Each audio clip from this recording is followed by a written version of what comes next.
Welcome, Fantasy Endgame community. Welcome back. Thanks for joining us again. We're going to talk about our favorite draft sleepers today. Before we do that, though, don't forget to check the description below. You're going to find links to our mock drafts, which we do each and every week, 3 times a week up until the season starts. Help sharpen the saw, get you ready for your actual draft. That's what we're all about, helping you win. And join our Discord. No pressure, just join and you can be part of the conversation all off season and during the season. We have several different channels to talk: lineup decisions, trade, dynasty, whatever is fantasy football related. Join us all season long. All right, let's get to it. So here's some more of our favorite sleepers to target on draft day. Chris, start us off. I'm going to start us off with a running back, Jamal Williams of the Detroit Lions. I know everybody loves DeAndre Swift this year, second year DeAndre Swift breakout coming. But I got bad news for you. I think Jamal Williams is going to have a larger role than you all want. In fact, I feel fairly confident Jamal Williams is going to have a larger role than you all want because of a couple things. Number one, the coaching staff has talked him up all offseason. DeAndre Swift isn't their guy. This coaching staff didn't draft DeAndre Swift. This coaching staff went out and signed Jamal Williams. They like Jamal Williams. And Anthony Lynn has talked about Jamal Williams as a 3-down back, which is going to be trouble for DeAndre Swift. But also in the preseason game, now granted, DeAndre Swift's been out with a groin, so he didn't play in the first preseason game. Hopefully he'll be healthy week 1.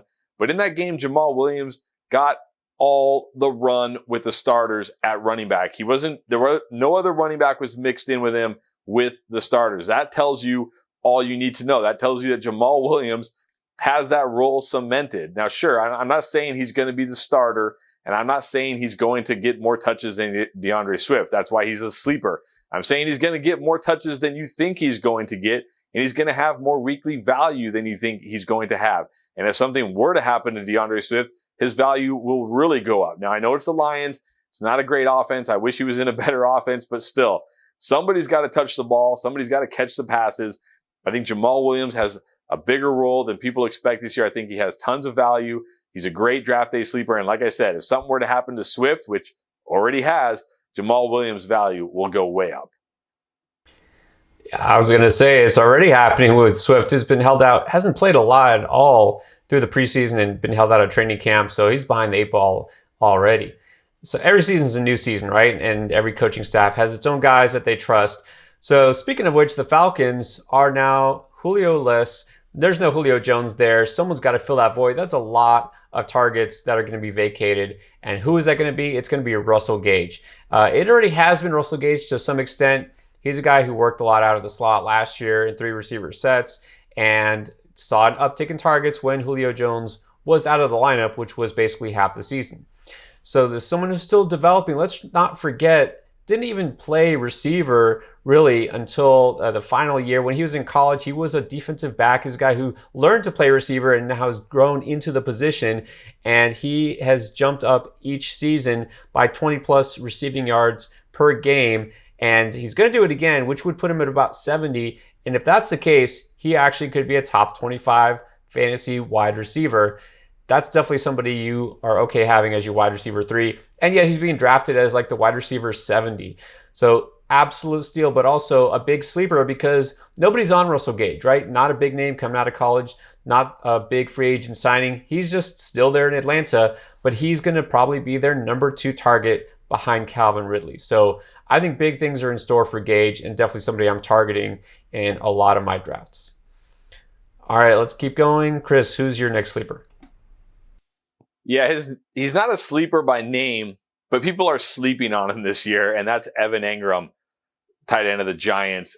I know last year he disappointed as far as what people were hoping when they drafted him, right? He disappointed in that sense. But you have to understand something about the tight end position in fantasy football.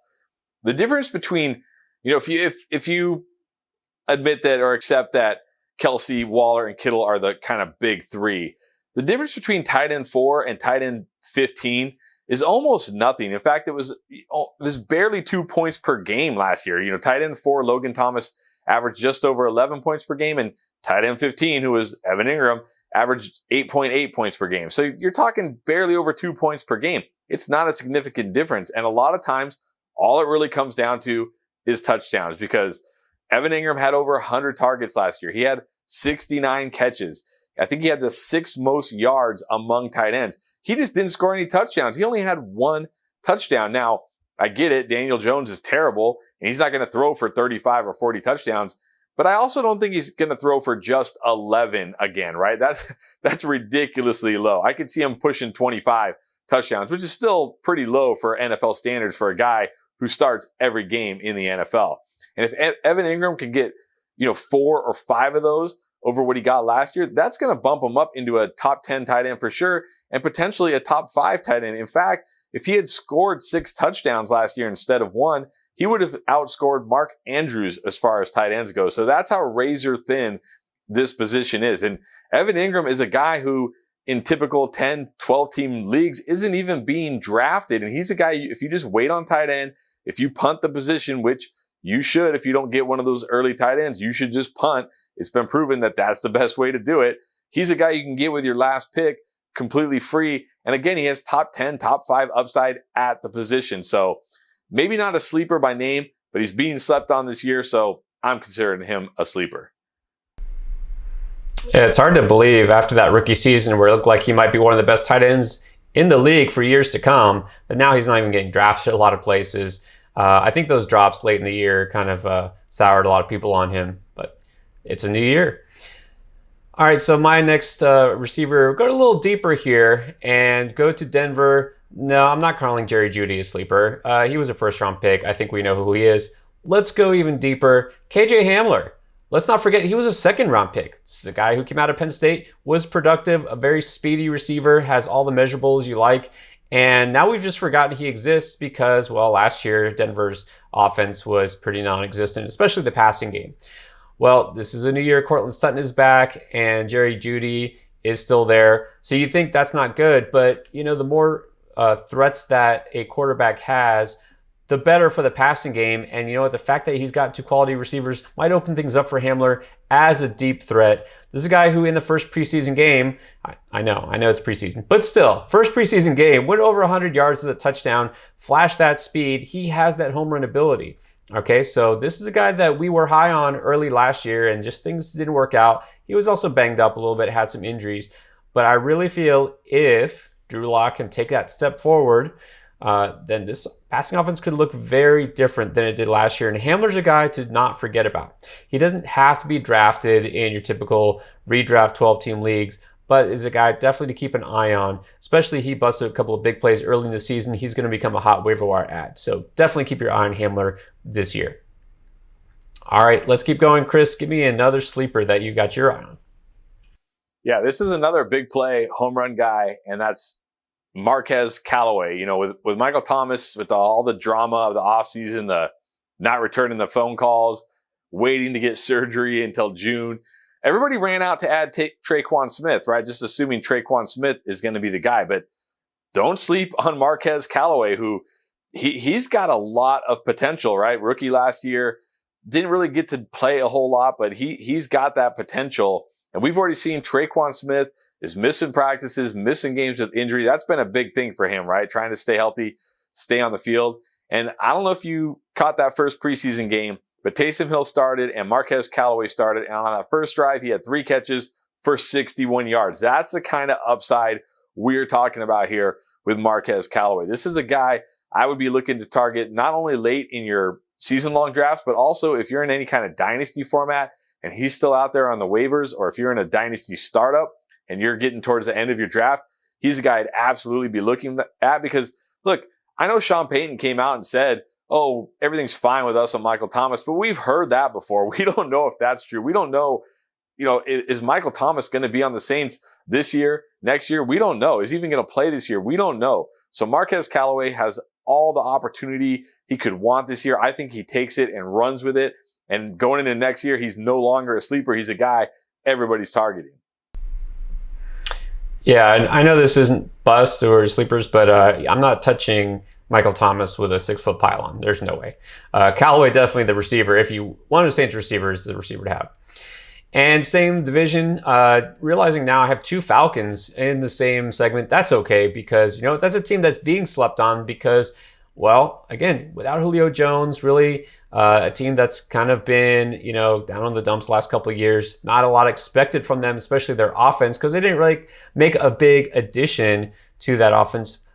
Somebody who you probably haven't even thought about because he did nothing really last year, Quadri Allison is my sleeper, deep running back sleeper. So Mike Davis is the guy that a lot of people are drafting, and rightfully so because he's the starter, right? Somebody has to be the RB2. Somebody's the insurance policy. Somebody's going to get some work alongside Davis. And if Davis gets injured or falters, we'll take over. Those players are always precious in fantasy because you can't have enough running backs because we know how volatile that position is. Allison is a guy who, again, has done very little up until now in his NFL career, but has looked completely different. Really interesting that he had this intense training program this offseason. He basically relearned how to run. Not exaggerating. That's what he did. He's shown a lot more burst. This is a guy who's kind of a bigger body, but now he's looked more explosive. And this new coaching staff really, really likes him. So the chances he didn't get before, he might get now, at the very least as a goal line short yardage back. And like I said, the chance to supplant Davis should something happen. So definitely got to keep an eye on in those later rounds. Not saying you have to draft him everywhere, but we're talking about sleepers. Take a late round flyer on him or keep him in mind as one of your first possible waiver wire pickups. You won't be sorry. So Quadri Allison, somebody I'm definitely keeping my eye on this year. All right, that does it for this edition of Sleepers. Don't forget to catch all of our content. I already mentioned the Discord and the mock drafts. Check out the link below in the description for that information. Keep tuned here all preseason long so that we can help you win your fantasy league this year. All right, thanks for watching.